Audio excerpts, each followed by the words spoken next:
বলি ও ননদী গানের কর্ডসটা আমরা এখন শিখবো। তার আগে যে স্ট্রামিংটা করব সেটা হচ্ছে down down up tap tap, down down up tap tap. ঠিক আছে, এই স্ট্রামিং আমরা করব। যদি ঝুমুর প্যাটার্নের অন্য কোনো স্ট্রামিং জেনে থাকেন তাহলে সেক্ষেত্রে সেটা দিয়েও করতে পারেন। আপাতত আমি এই স্ট্রামিংটা দিয়েই করছি। তাহলে ডি মেজার কর্ড, গানের যে তালটা সেটা হচ্ছে বলিটা হচ্ছে অফবিটে, ও থেকে তালটা শুরু হচ্ছে ও নদী, তাহলে বলিটা হচ্ছে অফবিট, বলি ও নদী আর দুমুঠো tap tap, D major chord, ও নদী আর দুমুঠো, তারপর জি, চাল ফেলে দে হাঁড়িতে, জি, ঠাকুর জামাই এলো বাড়িতে, কি হলো, সি মেজার, ঠাকুর জামাই সি মেজার এলো বাড়ি, এ মাইনার, তেটা হচ্ছে আবার ডি মেজারে। তাহলে ঠাকুর জামাই এলো বাড়িতে,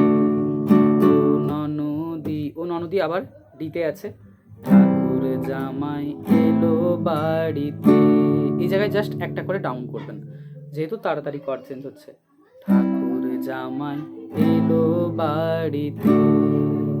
নেক্সট পার্ট, স্টেশনের বাবুর মতো, জি, মিষ্টি পান খেয়ে, গ্যাপ, ডি, দেখেন তোরে দেখছে কেমন, জি, গ্যাপ ডেবিয়েছে, ই মাইনার।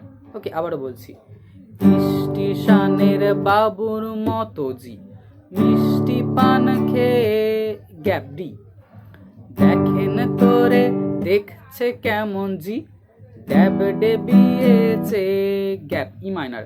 তারপর আমি তাই তো বলি, আমি কিন্তু অফবিট, তাই তো বলি চুল বেঁধে সাজ, ই মাইনারে আছে, হলুদ রাঙা, জি, শাড়িতে, শাড়িতে হচ্ছে ডি আবার, তাহলে হলুদ রাঙা শাড়িতে, একটা করে ডাউন, ঠাকুর জামাই এলো বাড়িতে, ও ননদী ঠাকুর জামাই এলো বাড়িতে।